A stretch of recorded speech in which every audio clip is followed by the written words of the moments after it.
दोस्तों मैंने भी नापा के फिर से स्वागत करूँ आपके अपने यूट्यूब चैनल पर साथियों। तो कई दिनों की भी क्लास नहीं हो पाई थी, कुछ घर का इशू था।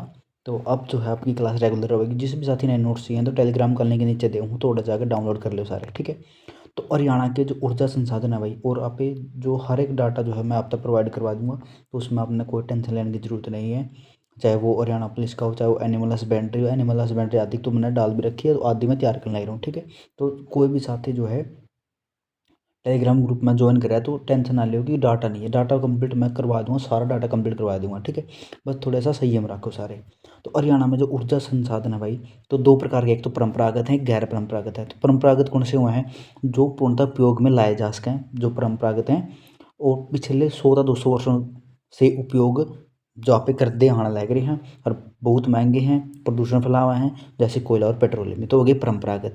गैर परंपरागत हुए हुए भाई, जिनको कुछ समय बाद पुनः नवीनीकरणीय है। यानी कि देखो, परंपरागत हुए होंगे जिनका एक बार यूज कर लिया नहीं आपने, तो दोबारा आप उनका यूज नहीं कर सकते। जैसे पेट्रोल एक बार 100 का ले लिया नहीं, तो यानी कि वो फूक जाएगा, फिर 2 का 100 का फिर लाना पड़ेगा। यानी कि यो आपने बार बार इसका यूज करना पड़ा है, बार बार बोर्ड गए, इसमें खर्चा हुआ है। यदि आप जब भी परंपरागत ऊर्जा संसाधन यूज करा, कोयला पेट्रोलियम ने, ठीक है।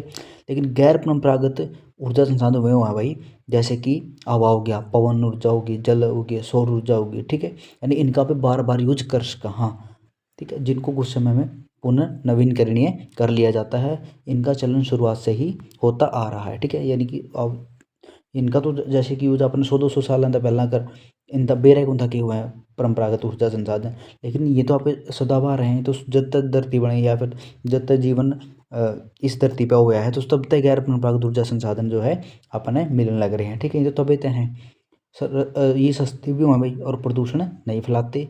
उदाहरण जैसे हवा, पवन मतलब हवा होगी, जल, सौर ऊर्जा, ठीक है। ये सारे के हैं भाई आपके गैर परंपरागत, ठीक है। और ये सारे प्राकृतिक भी हैं। जो गैर परंपरागत हैं ये प्रकृति भी हैं। तो अगला है भाई, हरियाणा मुख्यतः 5 प्रकार से जो है, एक मिनट भाई, एक मिनट। तो हरियाणा में 5 प्रकार तय आप विद्युत का उत्पादन किया जाए। कौन कौन से है वो देख लो। पहला है जल विद्युत, यानी कि जल द्वारा टरबाइन घुमाएगा, टरबाइन पर पानी डालेंगे और फिर टरबाइन घुमाएंगे तो उस तक होगी बिजली पैदा होगी। दूसरा है अणु विद्युत, तीसरा है सौर विद्युत ऊर्जा, और चौथा है गैस आधारित, और पांचवा है तापीय यानी थर्मल पावर प्लांट, जो आपने देखे होंगे। और यदि आप बात करें भाई हरियाणा गठन के समय, जब हरियाणा का जब गठन हुआ था, तो उसके समय प्रदेश में विद्युत जो उत्पादन हुआ था कितना हुआ था? 29 मेगावाट, ठीक है। मेगावाट हुआ करता पहला 29, ओनली 29। लेकिन यदि 2013 की बात करें तो विद्युत उत्पादन अक्षमता बढ़कर कितनी होगी? 5300 मेगावाट, ठीक है। ये इंपॉर्टेंट है भाई, ये आपने नोट करने हैं। और HSEB यानी Haryana state electric board, Haryana राज्य विद्युत बोर्ड, इसका हेडक्वार्टर कड़ा है पंचकुला में। स्थापना कब हुई थी? 3 मई 1969 में इसकी स्थापना हुई थी, ठीक है। यदि यहाँ पे बात करें 1985-86 की, तो हरियाणा विद्युत बोर्ड जो है पर जो है घाटा बढ़ाया था भाई, ठीक है।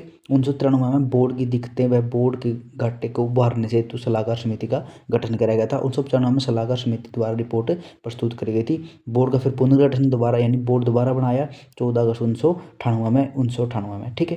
तो ये इंपॉर्टेंट है भाई, ये सारे आपने याद करने हैं। तो जो हरियाणा स्टेट इलेक्ट्रिसिटी बोर्ड था, तो दो भागा में बांट दिया, एक तो HBGCL और एक HVPNL। यानी कि HPGCL की वह Haryana power generation corporation limited, यानी जो पावर जनरेट कराएगा, और एक है हरियाणा विद्युत प्रसारण निगम लिमिटेड, यानी एक अपने बांटेगा, ठीक है। एक बना हुआ एक बांटेगा, दो भागा बांट दिया हरियाणा स्टेट इलेक्ट्रिसिटी बोर्ड, ठीक है। यदि आप HPGCL की बात करा, तो इसकी जो स्थापना हुई थी 17 मार्च 1997 में, कार्य किया इसका विद्युत उत्पादन करना, यानी विद्युत बनाना है। तो HSEB के दिन 14 अगस्त 1998 को इसका हेडक्वार्टर करा है पंचकुला में।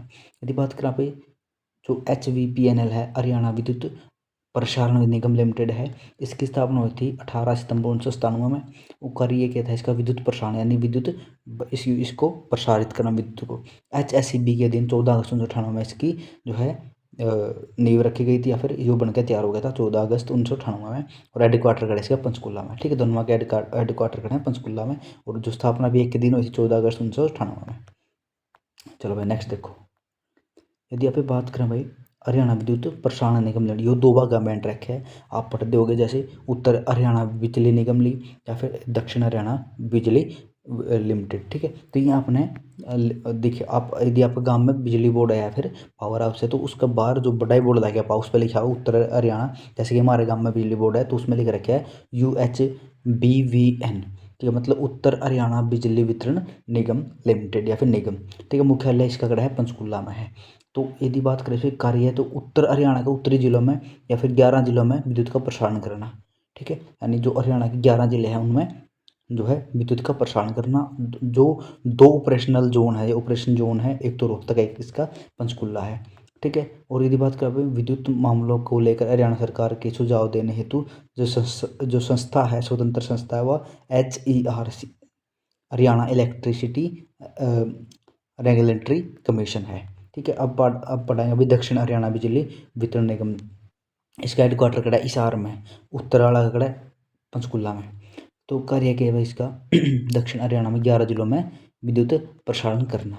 दो ऑपरेशन जोन इसके, एक तो हिसार है, एक दूसरा है नई दिल्ली। ठीक है भाई, उत्तर जो दक्षिण हरियाणा का एक है नई दिल्ली।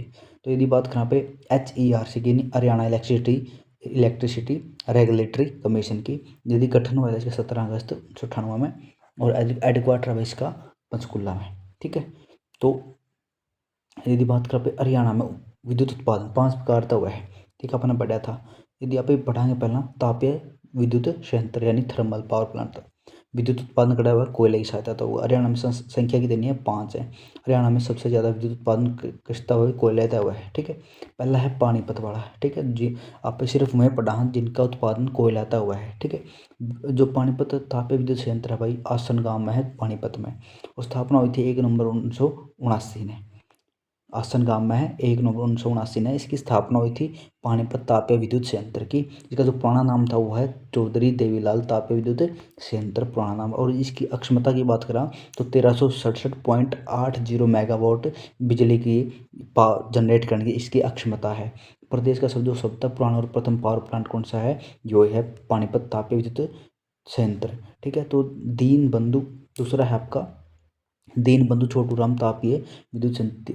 इसकी वो है विद्युत संयंत्र, ये है यमुनानगर में।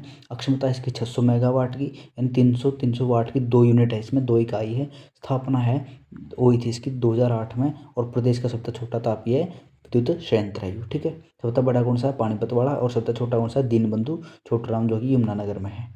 और तीसरा दोस्तों Rajiv Gandhi thermal power plant. ठीक है, यू है आपका खेदड़गांव में हिसार। यदि आप 52 पे जाओगे, जो 52 रोड है तो उस पर नेशनल हाईवे 52 पे, तो उस पर है यू जो पावर प्लांट है आपका, तो परवाड़ा थोड़ी सी निकल के इशार जाते आने।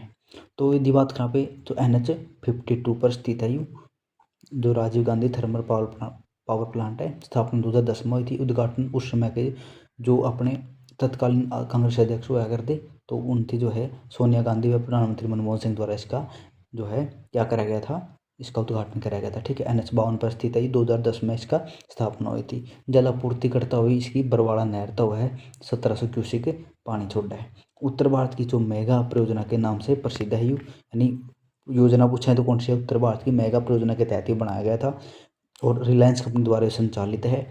अक्षमता कितनी 1200 मेगावाट है। 600 की इसमें 2 यूनिट लग रही हैं। और कोयला आपूर्ति उड़ीसा राज्य की महानदी कोल डैम क्षेत्र से इसकी कोयला की आपूर्ति हुआ है। ठीक है भाई, तो अगला है दोस्तों Indira Gandhi thermal power plant. तो Indira Gandhi thermal power plant है भाई, ये वो है जांडली। ठीक है, जज्जर में है की जांडली। ठीक है, तो अन्य नाम इसका अरावली सुपर ताप विद्युत संयंत्र। अक्षमता इसकी 1500 की। ठीक है, 500 की इसमें 3 यूनिट लग रही है भाई, तो जो बिजली पैदा कर रहे हैं। तो प्रथम इकाई है वर्ष 2010 में इसकी 500, पहला तो 500 यूनिट लग गई, 500 मेगावाट की एक यूनिट लगी 2010 में। दूसरी लगी 2011 में 500 मेगा यूनिट की एक यूनिट वो फिर लगी, और तीसरी भी 2012 में 500 मेगा यूनिट की। ठीक है, 3 यूनिटा में इसमें काम चल रहा है। और प्रदेश का जो सबसे बड़ा तापीय विद्युत संयंत्र है। ठीक है, प्रदेश का सबसे बड़ा तापीय विद्युत संयंत्र। यदि बात करें पे महात्मा गांधी तापीय विद्युत संयंत्र खानपुर झज्जर। ठीक है, तो ये इसकी स्थापना 2012 में हुई थी। अक्षमता 1320 मेगावाट है। इकाइयाँ इसमें 2 हैं, 600 की 2 मेगावाट। ठीक है, तो यदि बात करें भाई यहाँ पे अणु विद्युत परियोजना यानी कि न्यूक्लियर पावर प्लांट की, ठीक है, तो गोरखपुर अणु विद्युत परियोजना कड़ा है, फतेहाबाद में है। उद्घाटन हुआ था 2014 में। तत्कालीन प्रधानमंत्री कौन थे उस समय? मनमोहन सिंह थे। अक्षमता कितनी? 2800 मेगावाट है। 700 कितनी यूनिट? 700 की कितनी यूनिट है? इसमें 4 यूनिट है भाई, ठीक है। तो जगह 2800 मेगावाट बिजली पैदा करा है। उत्तर भारत की सबसे बड़ी अणु विद्युत परियोजना है, गोरखपुर में है अणु विद्युत परियोजना, फतेहाबाद में। यदि बात करें इसकी जल की आपूर्ति कड़ा हुआ है तो भाखड़ा नहर था, इसमें जल आवा है। गैस आधारित विद्युत परियोजना फरीदाबाद में है। गैस आधारित जल विद्युत परियोजना हाइड्रो पावर प्रोजेक्ट का संख्या कितनी है? इनकी 2, यानी कि जड़ा पानी तक बिजली पैदा हुआ वो कितने हैं? 2। एक तो पश्चिमी यमुना नहर विद्युत परियोजना यमुनानगर में है, एक ककरोई जल विद्युत परियोजना जो कि सोनीपत में है, ठीक है। अब बढ़ाए यहाँ पे सौर आधारित विद्युत सौर आधारित जो सौर आधारित विद्युत परियोजना है, एक तो है नंदा गाँव में चरखी दादरी हरियाणा प्रदेश का प्रथम सोलर प्लांट लग गया हुआ है। दूसरा है सौर आधारित विद्युत परियोजना भूंदकला यमुनानगर में है, ठीक है भाई। और आप इनसे रिलेटेड जो महत्वपूर्ण बातें हैं या फिर जो पेपर में क्वेश्चन पूछे गए हैं तो वहीं पढ़ाएंगे महत्वपूर्ण बातें में, ठीक है। एक दोस्तों हरिडा, हरिडा मतलब Haryana renewable energy development agency, Haryana Akshay ऊर्जा एजेंसी। इसकी जो स्थापना हुई थी 1997 में, हेडक्वार्टर कड़ा इसका पंचकुला में। और प्रदेश में जो सबसे पहला पंचायत की शुरुआत हुई थी कड़ा हुई थी हिसार में। वर्तमान में जो बिजली है तो बिजली मंत्री है जो भी है वो लिख लियो, ठीक है, नीचे कमेंट कर दियो, क्योंकि उस समय मैंने न्यूज़ लिखा था कि क्योंकि बिजली मंत्री चेंज होते रहेंगे, तो जहाँ तक मैंने यहाँ पर बिजली मंत्री नहीं लिखा था। शुरुआत तो कद हुई थी इसकी? 1 जुलाई 2015 थे। तो मारा गाँव जगमग गाँव योजना के तहत जो है इसकी स्थापना करी गई थी। उद्देश्य गाँव में 24 घंटे बिजली के उपलब्ध कराना है, ठीक है। दूसरा है भाई जो दयालपुर गाँव है कुरुक्षेत्र से शुरुआत हुई थी। जो पवन ऊर्जा हेतु हरियाणा सरकार द्वारा बनाए गए मॉनिटरिंग स्टेशनों की संख्या कितनी है? 3, पंचकुला, गुरुग्राम और महेंद्रगढ़। यदि बात करें पे अंतर्राष्ट्रीय सौर गठबंधन ISA का हेडक्वार्टर कड़ा है ग्वालपाड़ी गुरुग्राम में, स्थापना 2016 में हुई थी भाई, ठीक है। तो हरियाणा की जो सोलर सिटी किसको बोला जाए भाई? गुरुग्राम को, ठीक है।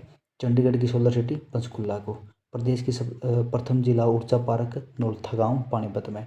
और जवाहर नवोदय विद्यालय में जो है नौलथा गाँव में, पानीपत का जो जवाहर नवोदय विद्यालय खड़ा है वो नौलथा गाँव में। गाँव गाँव में बिजली पहुँचाने के कार्यक्रम की शुरुआत 1970 में हो गई थी उचानी कला गाँव करनाल से। तत्कालीन जो मुख्यमंत्री उस समय के जो मुख्यमंत्री थे बंसी लाल के समय की गई थी। इसका उद्घाटन तत्कालीन प्रधानमंत्री इंदिरा गांधी ने कराया गया था। गाँव गाँव में बिजली पहुँचाने वाला भारत का प्रथम राज्य कौन सा था? हरियाणा था भाई, ठीक है। तो ये अपना टॉपिक हुआ पूरा, इसके नोट्स चाहिए तो आपने टेलीग्राम पे मिल जाएंगे, ठीक है। सारे जितने भी साथी हैं टेलीग्राम चैनल ज्वाइन कर लो, ठीक है भाई। तो कल ना पढ़ाएंगे अभी हरियाणा में खनिज संसाधन कम्प्लेक्स, ठीक है। तो उम्मीद करूँ आपने वीडियो अच्छी लगी होगी, समझ में आई होगी। जो भी साथी चैनल पर पहली बार जुड़े चैनल जरूर सब्सक्राइब कर लो। मिलेंगे वीडियो में, तब तक के लिए धन्यवाद। जय हिंद सभी साथियों, राम राम।